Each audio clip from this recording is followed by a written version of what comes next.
মদিনার সাহাবীদের মধ্যে সবচাইতে গরীব সাহাবী ছিলেন সাইয়েদনা বেলাল রাদিয়াল্লাহু তাআলা আনহু। নিজের লজ্জাস্থান ঢাকার কাপড়টা ছাড়া তার কাছে দ্বিতীয় কোনো কাপড় ছিল না। সকালে যদি খাবার পেত, দুপুরে খাবার ছিল না, দুপুরে পেলে রাতের জন্য ছিল না, আজকে খাবার থাকলে কালকে নেই। মদিনার সবচাইতে গরীব সাহাবী বেলাল রাদিয়াল্লাহু তাআলা আনহু, লজ্জাস্থান ঢাকার জন্য শুধু একটা জামা ছিল, গায়ে দেওয়ার মতো কোনো জামা নাই। এই সাহাবীর মতো গরীব কোনো সাহাবী মদিনার জমিনে নাই। এই বেলাল রাদিয়াল্লাহু তাআলা আনহুকে বিশ্বনবী ডেকে বললেন, ইয়া বেলাল আনফিক ইয়া বেলাল লা তাখশা মিন যিল আরশি ইকলালা। ও বেলাল, আল্লাহর রাস্তায় দান করো, কারণ আমার আল্লাহর ধনভাণ্ডারের কমতি নাই। সাইয়েদনা বেলাল রাদিয়াল্লাহু তাআলা আনহু সবচেয়ে গরীব। শুনতেছেন? বুঝতেছেন? সবচেয়ে গরীব। ডাউন পার্টটা ঢাকার মতো একটা গার্মেন্ট ছিল, একটা কাপড়, এটা পেঁচায় আসতো, নামাজ পড়তো। গায়ে রাখার মতো কোনো জামা নাই, আর খাবার দাবার টাকা পয়সা বলতে নাই। ওই সাহাবীরে বিষ্ণু ইসা ইসলাম বললেন, আনফিক বেলাল, বেলাল তুমিও দান করো, তুমিও দাও, দানের হাতকে প্রশস্ত করে দাও। আনফিক ইয়া ইবনা আদম উনফিক আলাইক, এ বনি আদম দাও, দিলে আমি তোমারে দেব। কেজির এটা হুজুরে দিয়ে দিলাম, এরপরে কেউ আমার 20 কেজি দিলে ওইটা ধরবো, ওইটা আবার আরেকজনরে দিব, এরপরে আরেকজন 30 কেজি দিলে ওইটারে ধরবো। কথা বলেন, কথা বলেন, কথা বলেন। এজন্য আল্লাহ বললেন, ইনফিকুনা ফিস সাররাই ওয়াদ দাররা। আমার মুত্তাকি বান্দার প্রথম গুণ, তারা সুখে দুঃখে সব সময় দান করে, দানের ধারাবাহিকতা সব সময় অব্যাহত রাখে। যারা সুখে দুঃখে সচ্ছল অসচ্ছল সব অবস্থায় দান করে, তাদের নাম হলো মুত্তাকি। মুত্তাকিদের প্রথম বৈশিষ্ট্য দান করে। আপনারা দান করেন তো? কিশোরগঞ্জের ভাইয়েরা সবাই করেন? করেন তো? Take it as a reminder. আজকের এই আলোচনাটা একটা রিমাইন্ডার হিসেবে নেন। যাদের দান করতে একটু সমস্যা, মনে থাকে না, অলসতা বা একটু কিপটামির মনোভাব আছে, এই কিপটামি কৃপণতা ভুলে যান, দেন। দেন না একটু? আপনারা দিবে কে? বিশ্বাস হয়? দিলে বাড়ে, দিলে না দিলে কমে, কারণ আপনি দিলে আপনারে দিবে কে? তবে গোপন অবস্থায় দেওয়াটা উত্তম। প্রকাশ্য দান করলে আল্লাহ কবুল করেন, ওইটাতেও সওয়াব আছে, কিন্তু গোপনে দান করলে বেশি খুশি হয় কে? গোপনে দান করলে আল্লাহর রাগ ক্রোধ কমে যায়। আপনার কোনো পাপের কারণে আল্লাহ যদি আপনার উপর রেগে থাকে, আপনি গোপনে কিছু দান করে দেন, ওই রাগটা মুহূর্তেই ঠান্ডা হয়ে যাবে। 7 শ্রেণীর ব্যক্তিকে আল্লাহ তাআলা আরশের নিচে ছায়া দিবে কিয়ামতের দিন, যেদিন আকাশের সূর্যটা মাথার কাছে চলে আসবে, জমিনটা তামার জমিন হয়ে যাবে, তৃষ্ণায় মানুষের জিহ্বা বের হয়ে কুকুরের মতো নাভির সামনে ঝুলতে থাকবে। সূর্যের প্রচন্ড কিরণ আর তাপে মাথার মগজগুলো গলে গলে নাকের ছিদ্র আর কানের ছিদ্র দিয়ে ভাতের মাড়ের মতো টপ টপ করে বেয়ে বেয়ে পড়বে। আল্লাহর আরশের ছায়া ছাড়া সেদিন আর কোনো ছায়া থাকবে না। বিষ্ণু বললেন, 7 শ্রেণীর ব্যক্তিকে আল্লাহ তাআলা সেদিন আরশের নিচে ছায়া দিবে। তার মধ্যে থেকে 1 শ্রেণীর ব্যক্তি, কিশোরগঞ্জের ভাইয়েরা খেয়াল করে শুনেন, তার মধ্যে 1 শ্রেণীর ব্যক্তি হচ্ছে রজুলুন তাসাদ্দাকা বিসাদাকা ফাআখফাহা। 1 শ্রেণীর ব্যক্তি হচ্ছে ওই ব্যক্তি যে গোপনে আল্লাহর জন্য দান করে। হাত্তা লা তা'লামু শিমালুহু মা তুনফিকু ইয়ামিনু, এমন গোপনে এসে আল্লাহর রাস্তায় দান করে দেয়, তার ডান হাত কি দান করেছে বাম হাত টের পায় না। ডান হাত কি দিল, বাম হাত দেখে নাই। অন্য মানুষ জানা তো দূরের কথা, এই গোপন দান আমার আল্লাহর কাছে খুব প্রিয়। এজন্য একটু দান করার অভ্যেস করেন, অল্প করে করেন। আজকে যে এই 5 টাকা দান করে দেন মসজিদে, 2 টাকার নোট থাকলে দান করে দেন, 1 টাকার পয়সা থাকলে দান করে দেন। দান করতেই হবে, কারণ মুত্তাকি হতে চাইলে এই দানের ধারাবাহিকতা কন্টিনিউয়াসলি এটা রাখতে হয়, এটা থামানো যায় না। সময় ভালো বেশি দিলাম, সময় খারাপ কম দিলাম, কিন্তু দিতে হবে। রাজি আছেন? আল্লাকা সিররুন ইনদাল্লাহ বাইনাকা আনতা ওয়া বাইনাল্লাহ, আল্লাকা সাদাকাতুন তাখফা লা ইয়ালামুহা ইল্লাল্লাহ, আল্লাকা সিররুন ইনদাল্লাহ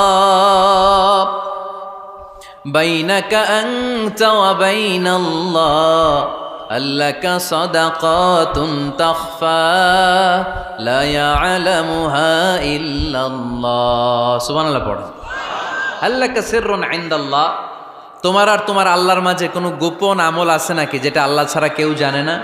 জীবনে আমাদের প্রত্যেকের এমন কিছু গোপন আমল, ইবাদত আর দান সদকা করা দরকার যেটা দুনিয়ার কেউ জানে না, জানে আমার রব আর জানি আমি। এরকম দান থাকার দরকার আছে না নাই? তোমার জীবনে এমন কোনো গোপন সাদাকা আছে নাকি যেটা আল্লাহ ছাড়া কেউ দেখেনি? এই গোপন সাদাকাটা আল্লাহ খুব পছন্দ করে। এখানে মাদ্রাসা, আজকে আমার ভাই অমুক ভাই দিবেন 2 লক্ষ টাকা, বলেন মারহাবা। এটা উনি আল্লাহর জন্য দিতে পারে, মারহাবার জন্য দিতে পারে, ঠিক কিনা? কিন্তু রাতের আধারে রাস্তার পাশ দিয়ে হেঁটে যাচ্ছেন, মসজিদের দান বাক্সটা লেখা, উপরে সাইনবোর্ডে লেখা মুক্ত হস্তে আল্লাহর ঘরের জন্য দান করুন। কেউ নাই, কাক পক্ষী নাই, রাত বাজে 2টা, হঠাৎ করে পকেট থেকে 1000 টাকার বা 100 টাকার কচকচে নোটটা আপনি দান করে দিলেন। ওই দানটা 1 কোটি টাকার দানের চেয়েও বড় দান। কারণ দুনিয়ার কেউ তখন দেখে নাই, দেখেছে কে? কেউ যেটা দেখে না সেটা দেখে কে? কেউ যেটা জানে না সেটা জানে কে? সবার চোখ ফাঁকি দেয়া গেলেও আমার আল্লাহর চোখ ফাঁকি দেয়া যায়? এজন্য দান করতে হবে একজনের খুশির জন্য, তিনি কে? এজন্য রাব্বুল আলামিন বলেন, মাসালুল্লাযীনা ইউনফিকুনা আমওয়ালাহুম ফি সাবিলিল্লাহি কামাসালি হাব্বা আনবাতাত সাবআ সানাবিলা ফি কুল্লি সুমবুলাতিন মিআতু হাব্বা ওয়াল্লাহু ইউদাঈফু লিমান ইয়াশা ওয়াল্লাহু ওয়াসিউন আলীম। সুবহানাল্লাহ পড়েন। আল্লাহ বললেন, এই যে তোমরা আমার রাস্তায় দান করো, এটার উপমা একটা চারা বীজের মতো। এই চারা বীজ জমিনে গেড়ে দিলে সেখান থেকে 60টা শীষ গজায়, প্রতিটা শীষ থেকে 100টা করে দানা হয়, প্রতিটা শীষে জন্ম নেয় শত শস্য দানা। সুবহানাল্লাহ। চারা বীজ ছিলেন না, মাটিতে ঢুকাই দিলেন, 60টা শীষ গজালো, প্রতিটা শীষে আবার 100টা করে দানা, মোট কটা হইল? 700টা। এক চারা বীজ থেকে যেমনি 700 দানা গজায়, তেমনি 1 টাকা দান করলে এরকম 700 গুণ সওয়াব আপনার আমলনামায় ঢুকাই দিবে কে? যারা দুনিয়ার বুকে প্রকাশ্যে গোপনে দান করত, সচ্ছল আর অসচ্ছল অবস্থায় দান করত, কিয়ামতের দিন যখন তাদেরকে তাদের আমলনামা দেয়া হবে, আমলনামা দেখে বলবে, আল্লাহ এত সওয়াব দুনিয়ার বুকে আমি করি নাই, অন্য কারো আমলনামা তোমার ফেরেশতারা ভুল করে আমারে দিয়েছে। আল্লাহ এত আমলনামা তো আমি করি নাই, এত নেক কাজ কোত্থেকে আসলো? এটা আমার না, তোমার ফেরেশতারা ভুল করে আরেকজনেরটা গছাই দিছে আমারে। আল্লাহ বলবে, না, আমার ফেরেশতারা ভুল করে না। সুবহানাল্লাহ পড়েন। ফেরেশতারা কখনো ভুল করতে পারে না, এটা তোমারই আমলনামা, আমার আমলনামা, আমি তো এত সওয়াব করি নাই। আল্লাহ বললেন, তুমি যে ওই আমার খুশির জন্য দান করেছো, ওই ছোট্ট দানটাকে আমি বড় করে তোমার আমলনামায় ঢুকাই দিচ্ছি। আরো আস্তে কোন সুবহানাল্লাহ। হাদিসে এসেছে, কামা ইউরাব্বি আহাদুকুম ফুলুয়া, তোমরা যেমনি ছাগল পালো, বাছুর পালো, আল্লাহ তাআলা তোমাদের দানটাকে এরকম পেলে পুষে বড় করে। আপনারা কিশোরগঞ্জে গরু পালেন কারা দেখি? বাড়ি বাড়ি, আপনার বাড়িতেও আছে। তো এই যে গাভী যখন বাচ্চা দেয়, বাছুর হয়, খুশি লাগে না আপনাদের? মালিক কি করে? এটারে খাওয়ায়, খাইয়ে দাইয়ে পেলে পুষে বড় করে না? কুরবানির হাটে বিক্রির জন্য।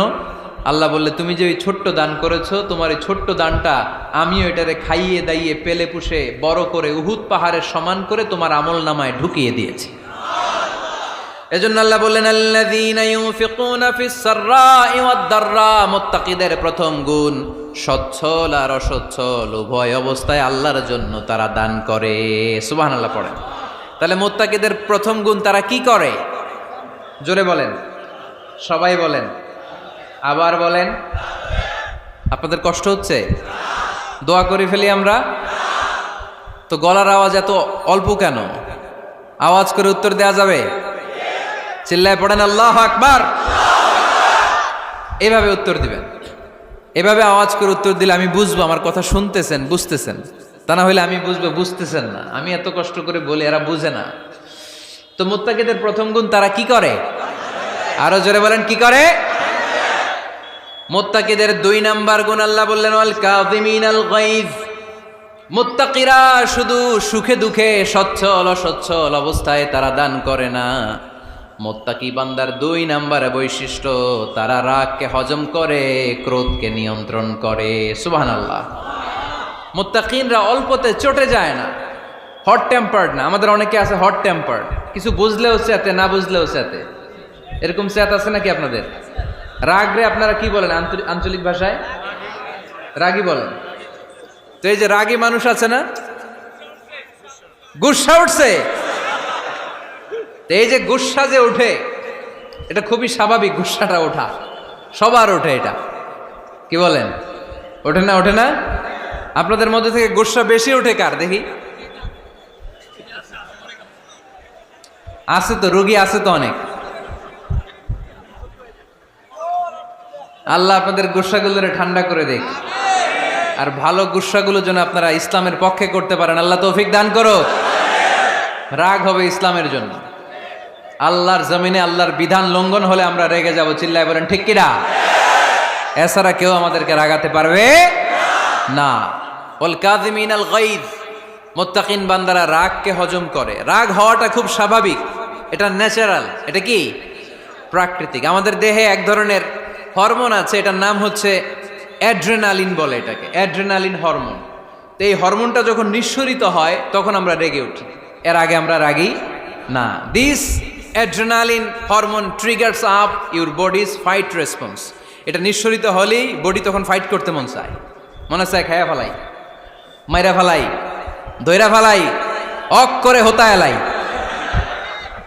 আপনারা বলেন না এগুলো? মাইরা অ্যালবাম, কাইটটা অ্যালবাম, অক করে হোতা অ্যালবাম বলেন আপনারা? এগুলো কখন বলেন? যখন রেগে যান, যখন রেগে যান। কিন্তু মুত্তাকি হতে চাইলে যখন তখন রেগে যাওয়া যাবে। ওয়াল কাযিমিনাল গায়জ, যুবক ভাইয়েরা খেয়াল করে শোনো, মুত্তাকি হতে চাইলে 2 নম্বর যে বৈশিষ্ট্যটা আমাদেরকে ধারণ করতে হবে সেটা হচ্ছে ওয়াল কাযিমিনাল গায়জ, রাগকে নিয়ন্ত্রণ করতে জানতে হবে। রাগ এটা ভয়ঙ্কর। অনেকে রাগ করতে করতে যে স্ট্রোক করে ফেলে, আছে না? হার্ট অ্যাটাক করে ফেলে। অনেকে রাগের মাথায় মারাও যায়, আছে না নাই? এটা ভয়ঙ্কর। এর আছে অনেক শারীরিক, মানসিক অনেক প্রভাব, অনেক ক্ষতিকর প্রভাব আছে এই রাগের। রাগটা অনেকটা ঝড়ের মতো। কিসের মতো? ঝড় যেমনি একদিক থেকে এসে সব ভেঙে চুরে তছনছ করে লন্ড ভন্ড করে দিয়ে আরেক দিকে সাঁ করে চলে যায়, রাগও তেমন। একদিক দিয়ে আসে, সব শেষ করে দিয়ে আরেক দিকে চলে যায়, ঠিক কিনা? এর রাগের মাথায় পৃথিবীতে কত খুন খারাপই ঘটেছে, ঠিক কিনা? বাবা ছেলের মধ্যে রাগ আছে না নাই? বন্ধু বন্ধুর মধ্যে, বন্ধু কয় এটা আমারে দে, ওই বন্ধু বলে না দিব না, রেগে গেছে, কিলাকিলি ঘুষাঘুষি আছে না নাই? বাবা ছেলের মধ্যে জমি জমা নিয়ে হয় না অনেক সময়? বাবা কয় এই জমি তুই পাবি না, পোলায় কয় আমার এই দিবা তুমি। বাপে কয় না দিমু না, পোলায় কয় দিবা। বাপে কয় তোরে তেজ্য পুত্র করে দিলাম, পোলায় কয় তোমার মাথায় আমি কোপ মাইরা দিলাম। আছে না? লেগে গেল, মারাত্মক ঝগড়া। হাজবেন্ড ওয়াইফের মধ্যে এগুলো আর হয় না, তাই না? রাগারাগি হ্যাঁ বেশি হয়। কিশোরগঞ্জে এগুলো আছে। আহা, খবরদার, এগুলোকে বাড়তে দেয়া যাবে না। শয়তান খালি গুতায়। শয়তান চায় কি করে ফ্যামিলিকে ব্রেক ডাউন করা যায়। শয়তান একটা আরশের উপর বসে, অন্য শয়তানরা এসে বলে আমি ওজনে কম দেওয়াইছি, কারে কিছুই করস নাই তুই। আরেকজন এসে বলে আমি সুদ খাওয়ানোর ব্যবস্থা করে দিয়ে আসছি, কারে এটা কিছুই না। আরেকজন এসে বলে মাদ্রাসায় যাচ্ছিল আমি সরাই দিছি, কারে এটা কিছুই না। আরেক শয়তান এসে বলে আমি স্বামী স্ত্রীর মধ্যে বিচ্ছেদ ঘটাই দিছি। ইবলিশ শয়তান তখন এটারে নিয়ে নাচতে শুরু করে দেয়। এজন্য স্বামী স্ত্রীর মধ্যে ঝগড়া আছে না নাই? হাজবেন্ড বলে একটা, ওয়াইফ বলে আরেকটা, আছে না নাই? হাজবেন্ড বলে তুমি যাইবা না, এই বিয়ার দাওয়াতে যাইবা না, ও আমারে অপমান করছিল। বউ কয় আমি যামু, আমার বান্ধবীর বিয়া, তোমার কি? আছে না নাই? হাজবেন্ড কয় না যাবি না, বউ কয় যামু, গেলে তোর খবর আছে। বউ কয় কি করবা? কয় তালাক দিয়ে দিলাম। আছে না নাই? ছোট্ট ঝগড়া থেকে মাথা গরম করে রাগের মাথায় তালাক দিয়ে ফেলে। এজন্যই রাগ ভয়ঙ্কর। এর রাগের কারণে বন্ধু বন্ধুর সম্পর্ক নষ্ট হয়, হাজব্যান্ড ওয়াইফের মধ্যে ডিভোর্স হয়ে যায়, বাবা ছেলের মধ্যে সম্পর্ক ছিন্ন হয়ে যায়। এটা ঝড়ের মতো। এজন্য মুমিনরা চাইলেই চট করে রেগে যেতে পারে। এজন্য রাগ নিয়ন্ত্রণের দরকার আছে না নাই? এজন্য আল্লাহ বললেন والذين ينفقون أموالهم في سبيل الذين ينفقون في السراء والضراء والكاظمين الغيظ والعافين عن الناس মুমিন বান্দার মুত্তাকিদের প্রথম গুণ দান করে, মুত্তাকিদের দ্বিতীয় গুণ তারা রাগকে হজম করে। সুবহানাল্লাহ পড়ে। রাগকে কি করতে হবে? জোরে বলেন, কি করতে হবে? আল্লাহ রাসূল বললেন, লাইসা শাদীদু বিসরাআ, কুস্তি খেলে যে অন্যকে মাটিতে শুইয়ে দিতে পারে সে আসল শক্তিশালী না। ইন্নামা শাদীদুল্লাযী ইয়ামলিকু নাফসাহু ইনদাল গাদাব, রাগের মাথায় যখন নিজেকে যে নিয়ন্ত্রণ করতে পারে আল্লাহর কাছে ওই ব্যক্তিটাই শক্তিশালী। কুস্তি খেলে আরেকজনের শোয়াই দিলেন, এ শক্তিশালী না, বরং শক্তিশালী তো সে যে রাগের সময় নিজের উপর নিয়ন্ত্রণ রাখে। He can control himself in the time of anger, যখন সে রেগে যায় তখন সে নিজেকে নিয়ন্ত্রণ করতে পারে, সেই শক্তিশালী। কুস্তি খেইলে আপনি হোতায় দিলেন আরেকজনের, আপনি শক্তিশালী না। এজন্য রাগকে নিয়ন্ত্রণ করতে রাজি আছেন তো? এক সাহাবী এসে বললেন, ইয়া রাসূলুল্লাহ আউসিনি, ইয়া রাসূলুল্লাহ, ও নবী আমারে নসিহত করেন, আমারে কিছু উপদেশ দেন। বিশ্বনবী বললেন, লা তাগদাব, তুমি রেগে যেও না। সাহাবী বললেন, আরেকটা উপদেশ দেন। বিশ্বনবী বললেন, লা তাগদাব, রেগে যেও না। সাহাবী বললেন, ও নবী আরেকটা উপদেশ দেন। বিশ্বনবী তৃতীয়বারের জন্য বললেন, ও সাহাবী তুমি রেগে যেও না, লা তাগদাব, রেগে যেও না। কারণ রেগে গেলেন তো হেরে গেলেন, রেগে গেলেন হেরে গেলেন। অনেকে আপনারা রাগাতে চাইবে নানাভাবে, কিন্তু আপনি রাখবেন না। আপনার সাথে ঝগড়া করতে চাইবে, পায়ে পাড়া দিয়ে ঝগড়া করতে চায়, এরকম আছে না নাই? আপনারা রাগাতে চায়, ফুসলাতে চায়, কিন্তু মুমিনরা, মুত্তাকিনরা তারা যেন তেন কোনো কারণে রেগে যায় না, তারা তাদের রাগকে হজম করে। আলহামদুলিল্লাহ পড়েন। আল্লাহ রাসূল সাল্লাল্লাহু আলাইহি ওয়াসাল্লাম কখনো রাগতেন না, কখনো না। ওনার উপর অনেক অত্যাচার হয়েছে, উনি রাগেন নাই, উনি ক্ষমা করে দিয়েছেন। কি করেছেন? আল্লাহ রাসূল সাল্লাল্লাহু আলাইহি ওয়াসাল্লাম যখন মক্কায় নামাজ পড়তেন, আল্লাহ রাসূল সাল্লাল্লাহু আলাইহি ওয়াসাল্লাম যখন রুকুতে যেতেন, সিজদায় যেতেন, পিঠের উপরে পচা উটের নাড়ি ভুঁড়ি চাপিয়ে দেয়া হতো। আল্লাহ রাসূল কখনো রেগেছেন? কথা বলেন। তায়েফের ময়দানে দাওয়াত দিতে গেলেন, পাথর মালা হলো, তিনি রেগেছেন? বাড়ি থেকে বের করে দেয়া হলো, বাধ্য হয়ে মক্কা থেকে মদিনায় হিজরতে গেলেন। মক্কার দিকে তাকিয়ে তাকিয়ে চোখের পানি ছাড়লেন আর বললেন, মক্কা তু আহাব্বুল বিলাদ ইলাইয়া, আমার কাছে সবচেয়ে প্রিয় শহর মক্কা শহর। লাউলা উখরিজতু লামা খারাজতু, আমার যদি বের করে দেয়া না হতো মক্কা থেকে জীবনে কোনোদিন আমি বের হতাম না। তারপরেও বিশ্বনবী রাগেন নাই। ব্ল্যাক ম্যাজিক করে 6 মাস বিশ্বনবীকে অসুস্থ করে রাখা হয়েছে, তিনি রাগেন নাই। আল্লাহ রাসূল সাল্লাল্লাহু আলাইহি ওয়াসাল্লাম একবার উটের উপর চড়ছিলেন। ইন দ্য মিন টাইম এক বেদুইন এসে বিশ্বনবীর গায়ের চাদর ধরে টান দিলেন। হাদিসের বর্ণনাকারী সাইয়েদনা আনাস রাদিয়াল্লাহু তাআলা আনহু, উনি বলেন, কুনতু আমশি মা রাসূলিল্লাহ, আমি একবার রাসূল সাল্লাল্লাহু আলাইহি ওয়াসাল্লামের সাথে হাঁটছিলাম। ওয়া আলাইহি বুরদুন নাজরানি গলিযুল হাশিয়া, আর রাসূল সাল্লাল্লাহু আলাইহি ওয়াসাল্লামের গায়ে ছিল চাদর। কি ছিল? আপনারা আজকে চাদর গায়ে দিয়ে আসছেন? কেউ আসছে না অনেকে। এই যে আমরা চাদর গায়ে দেই, আমাদের চাদরের এই পাশে মাঝে মাঝে কিছু ডিজাইন করা থাকে না? নাজরান দেশ থেকে নিয়ে আসা বিশ্বনবীর ওই চাদরের এইখানে খসখসে ডিজাইন ছিল। তো আল্লাহ রাসূল যখন চাদর গায়ে দেয়া, ওই বেদুইন যখন চাদর টান দিয়েছে, ওই খসখসে ডিজাইন আল্লাহ রাসূল সাল্লাল্লাহু আলাইহি ওয়াসাল্লামের ঘাড়ের চামড়া ছিঁড়ে ফেলেছে। আসছিল ভিক্ষা করতে, বেদুইন আসছে কি করতে? ভিক্ষা চাওয়ার স্টাইল দেখেন, ভিক্ষা চাওয়ার স্টাইল দেখছেন?